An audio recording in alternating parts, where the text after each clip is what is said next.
Haleluya, puji Tuhan.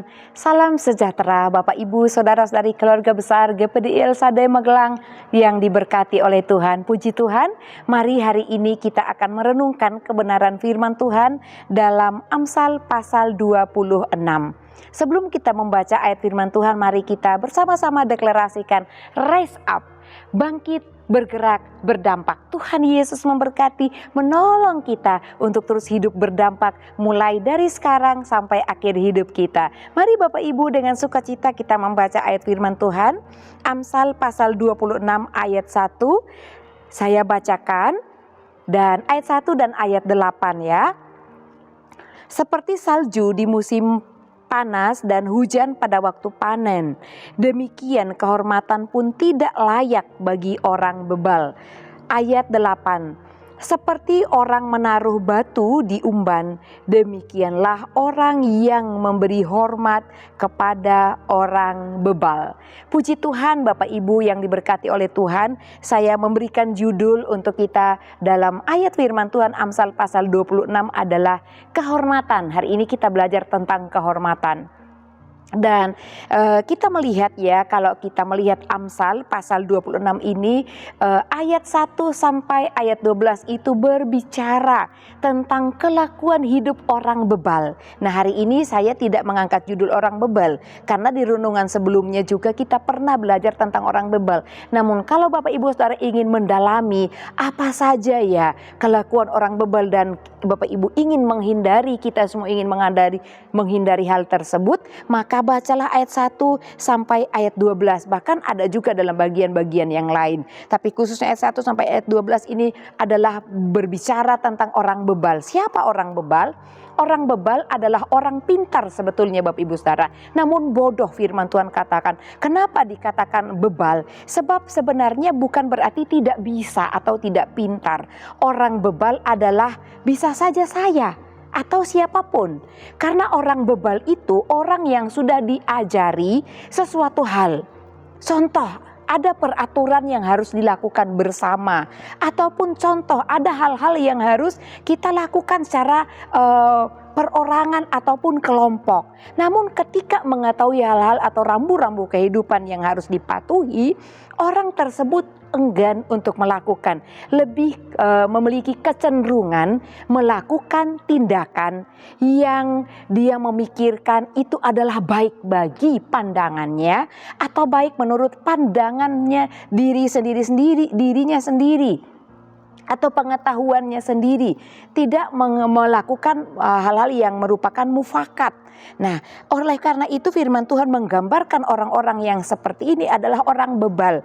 Bahkan firman Tuhan lain juga menjelaskan ya, untuk apa memberi kepercayaan kepada orang bebal? Karena hanya merugikan orang yang memberi kepercayaan. Oleh karena itu memang Bapak Ibu Saudara, kita mungkin kelihatan pandai, pintar, bisa diandalkan dalam segala hal. Namun kalau kita tidak sepakat melakukan apa yang sudah harus disepakati, kita juga dikategorikan dengan orang bebal, yaitu orang bodoh.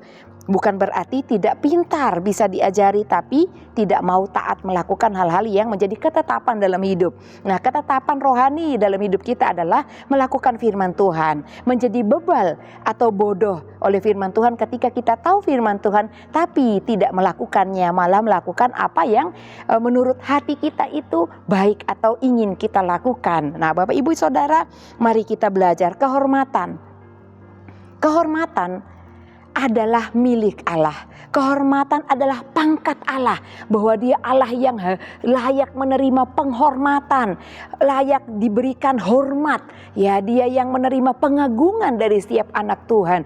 Hanya dia Allah yang layak untuk menerima hormat dari setiap kita. Dan kehormatan itu milik Allah yang sebenarnya juga apa yang menjadi bagian dalam kehidupan Allah itu diberikan kepada anak-anak Tuhan. Kita menerima kehormatan, kita bisa dihormati. Kenapa? Karena Tuhan yang menjadikan kita pribadi-pribadi yang dapat dihormati oleh orang lain dan menerima penghormatan itu. Namun kalau kelakuan hidup kita setiap hari kita hanya mencari pujian supaya orang itu memuji kita, kita mungkin bisa bersuka cita, bisa melakukan apapun, tapi dengan motivasi supaya orang memuji kita dan lain sebagainya, dan tidak mengikuti hal yang sebenarnya.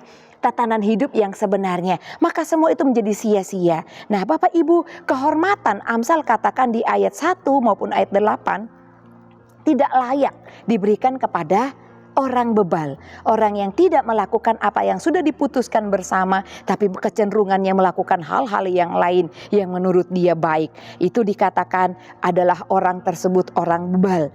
Oleh karena itu orang bebal itu tidak layak menerima kehormatan. Nah, betul Bapak Ibu Saudara, firman Tuhan mengatakan demikian. Dan kadang-kadang orang itu tidak dihormati meskipun kelihatan cerdas, pintar, pandai melakukan apapun, tapi orang tidak menghormatinya. Kenapa? Karena melakukan kekeliruan atau langkah yang salah dalam kehidupannya. Oleh karena itu memang kita patut mengoreksi terus kehidupan kita Bapak Ibu Saudara.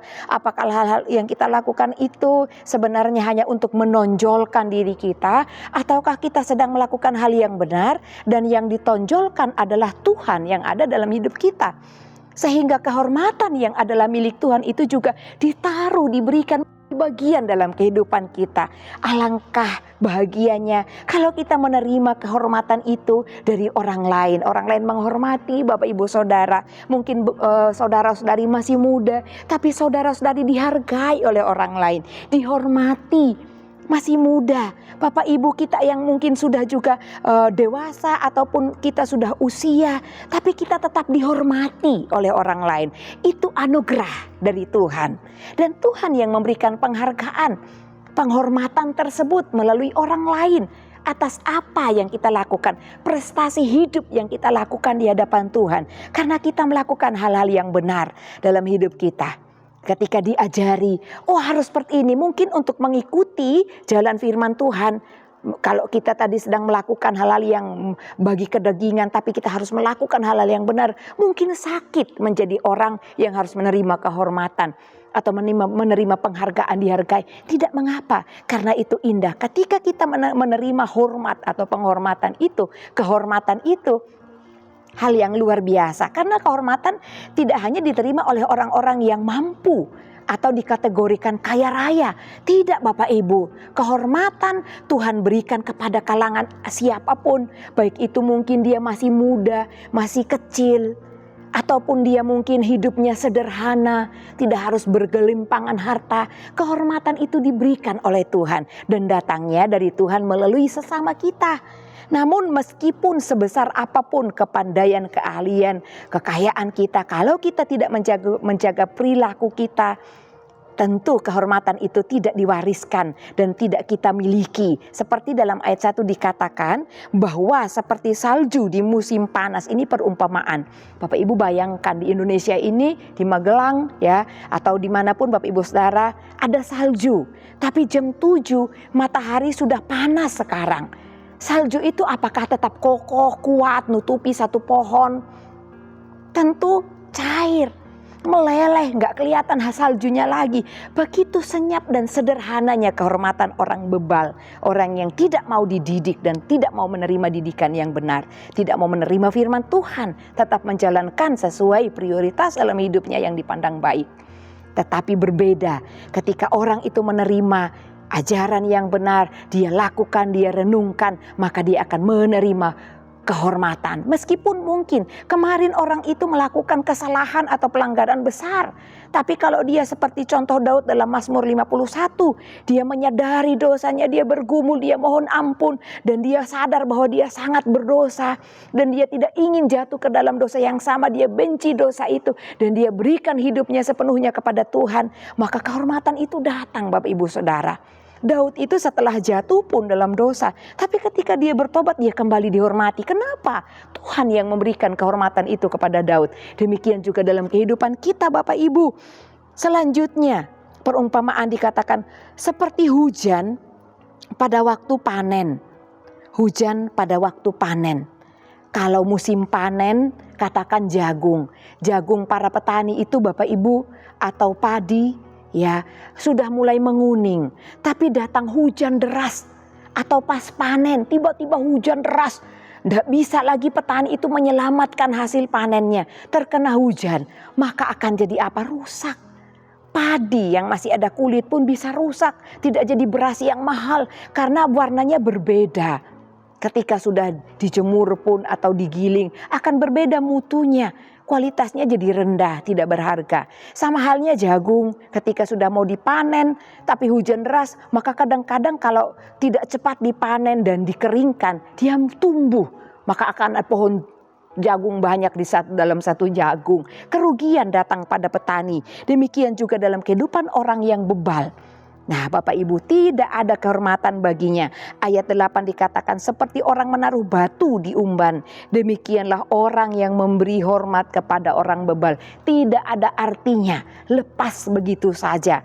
Oleh karena itu kalau kita bersama-sama ingin menjadi orang yang menerima kehormatan, orang yang dihargai, ya, orang yang menerima penghormatan dari orang lain, maka berlakulah adil, Bapak Ibu Saudara. Berlakulah benar dalam hidup ini.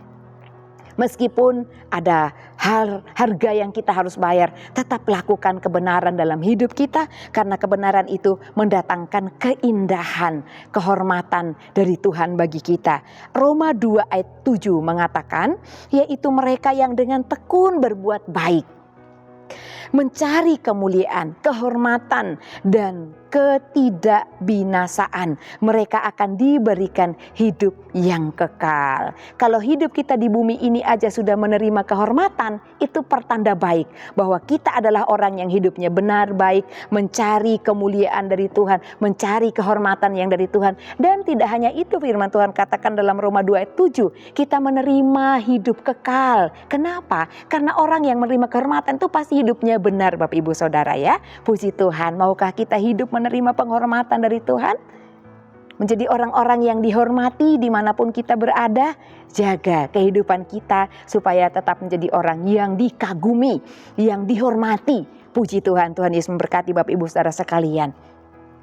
Bagi Bapak Ibu Saudara yang terus setia mengikuti Renungan 79, kiranya dapat menjadi berkat bagi kita bersama-sama. Dan bagi Bapak Ibu Saudara yang ingin menyaksikan kesaksian pemulihan masalah keluarga, mujizat kesembuhan, dan juga Bapak Ibu ingin didoakan untuk pokok doa tertentu, dapat disalurkan melalui chat WhatsApp di nomor 081 327 420 088. Puji Tuhan, mari kita mengucap syukur di dalam doa.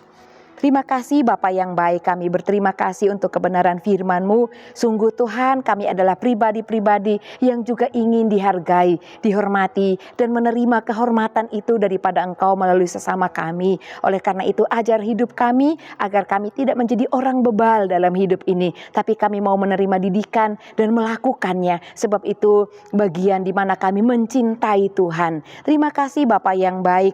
Berdoa juga Tuhan, biarlah kasih karunia menyertai keluarga GPD El Shaddai Magelang, dan damai sejahtera dari Allah Bapa dan dari Tuhan Yesus Kristus yang telah menyerahkan dirinya karena dosa-dosa keluarga GPD El Shaddai Magelang, untuk melepaskan keluarga GPD El Shaddai Magelang dari dunia jahat yang sekarang ini. Menurut kehendak Allah dan Bapa, baginya lah kemuliaan selama-lamanya. Terima kasih, dalam nama Tuhan Yesus Kristus kami telah berdoa. Haleluya, amin.